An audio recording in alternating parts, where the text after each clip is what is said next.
in the economy. It is not found in government, in politics, or in the environment. The truth is brutal and undeniable. Most people fail at wealth because they fail first in the mind. Wealth begins not in the bank account, not in the stock market, not in the paycheck, but in the unseen soil of thought.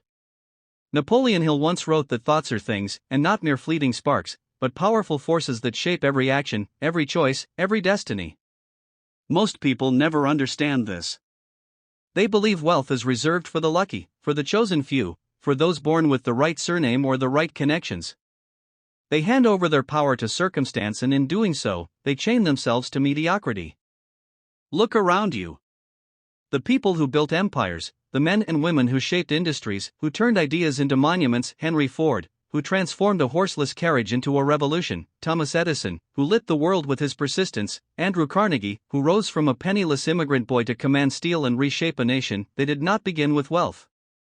They began with vision. They began with beliefs so fierce, so relentless, it became a fire that could not be extinguished. And yet, here is where most fail. Most people kill their dreams before they are even born. They smother them under the blanket of doubt.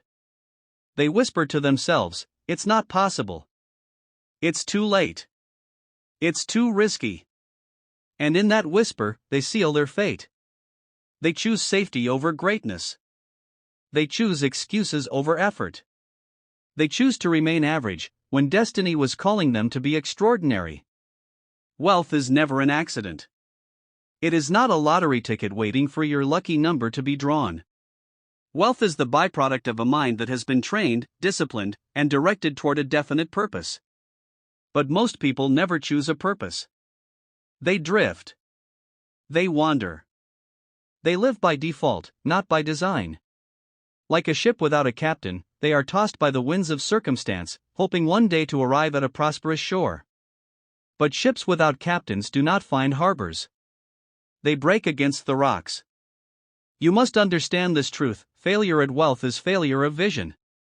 And vision is born from clarity. Do you know what you want? Have you etched it into your mind so deeply that no setback, no criticism, no defeat could erase it? Carnegie knew.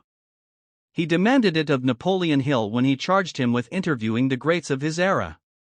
He understood that unless a man decides upon a clear purpose, he is destined to live in confusion. But clarity alone is not enough. Clarity is the seed. It must be nourished with belief, with the unwavering conviction that it will be achieved. Without belief, the seed dies. Without belief, effort becomes empty, actions lose their power, and adversity becomes a wall instead of a stepping stone. Belief transforms vision into persistence, and persistence is the very heartbeat of wealth. Why do most people fail at wealth? Because when hardship comes, and it always comes, they quit. They fold at the first sign of resistance.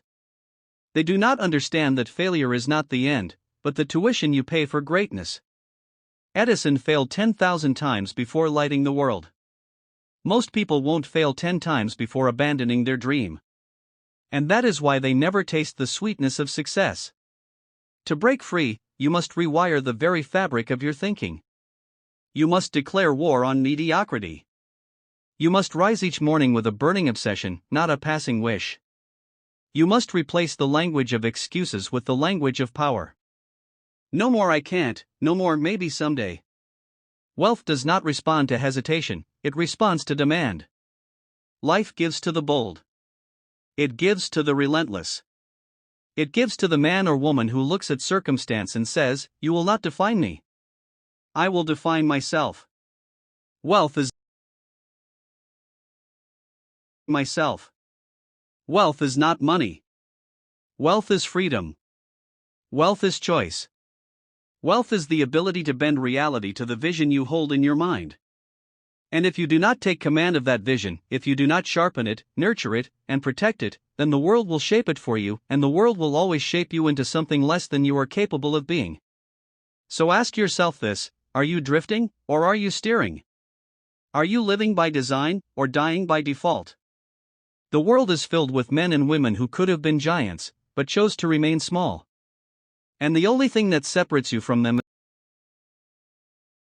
And the only thing that separates you from them is the decision you make right now, whether to live enslaved to doubt, or to rise in the power of belief, purpose, and relentless action.